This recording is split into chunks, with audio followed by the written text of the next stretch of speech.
Well, a new study finds that most Americans know food allergies could be fatal and say that they can even recognize the symptoms. But it's a different story when it comes to telling the difference between food allergies and intolerance. Do you know the difference?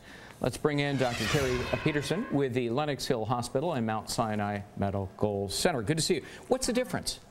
Well, first off, a food allergy is much more serious. It can be life-threatening. And what it is when the immune system recognizes a food as harmful, and it makes antibodies against that food such that the next time you ingest it, you have a severe reaction. So you can have tingling of the mouth, swelling of the throat and lips, swelling of the lungs and airways, so actually can cause death. And why some people may confuse it with food intolerance is that it also can cause abdominal symptoms like food intolerance. So it can cause nausea, cramping, and diarrhea. Food intolerance is like being lactose intolerant, for example. That's so correct. If you get an upset stomach by drinking milk, should you assume that you have a food intolerance to milk or that you are lactose intolerant? I mean, is there a difference between food intolerance and being lactose intolerant? Lactose intolerance is a type of food intolerance. It is, yeah. And the difference between intolerance versus allergy is that it has nothing to do with the immune system. It's actually a problem with digestion, so that you're missing an enzyme in the digestive system such that you don't process food properly, and therefore you get cramping, bloating, abdominal pain, some of the symptoms like the allergy, but it's much less serious and non-life-threatening. So if you have any of the symptoms of either an allergy or an intolerance and you're not quite sure which is which, well, I mean, what do? Go see your doctor? You would see an allergist and they can do skin testing, and if it is an allergy, it will react with the skin testing. Right. And if you have an allergy, the key thing is that you've got to avoid that food altogether. Even trace amounts will trigger a reaction.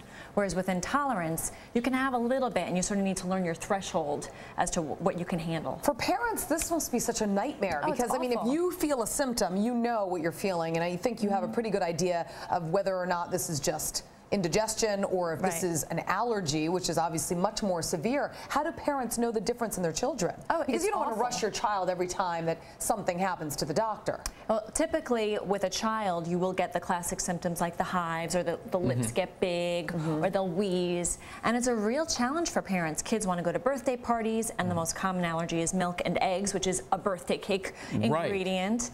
And so parents have to be so careful with their kids in restaurants, anytime they eat out of the house, basically. Now, do children eventually build up a tolerance so that their previous allergy to, let's say, for example, eggs, abates over time and they can tolerate it?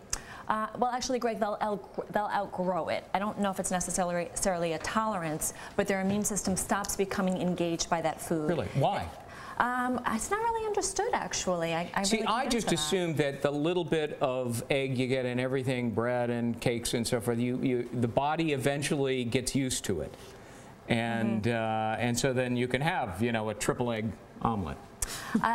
Perhaps that is what you would call a tolerance, but typically it's that as the immune system matures, it just doesn't react to those. And no products. medications to this stuff. Nothing cures it, but if you do have an allergic reaction, you've got to treat it with antihistamines or even an epinephrine injection. Yeah, done that. All right, Dr. Keri Peterson, good to see you. Greg. Thank you so much for coming in.